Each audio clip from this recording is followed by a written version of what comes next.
Hei, sungguh kasihan kau kepompong. Entah hidup, entah mati. Hai semut, kau cakap dengan siapa?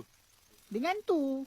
Oh, kepompong dalam tu mana boleh bercakap? Itu kan proses tenang. Dari kau buang masa ganggu kepompong tu, lagi elok kau cari makanan. Esok lusa mungkin hujan lebat. Susah kita semua nak keluar cari makan. Tak perlu kau ingatkan. Itu semua aku dah sedia. Dah cukup makanan aku untuk bekalan musim hujan nanti. Aku kesian kat kepompong tu. Sedih hidupnya. Hanya tergantung pada pokok je. Nanti kena hujan, jatuh, lalu mati. Tengok, kepompong tu dah lah buruk rupanya.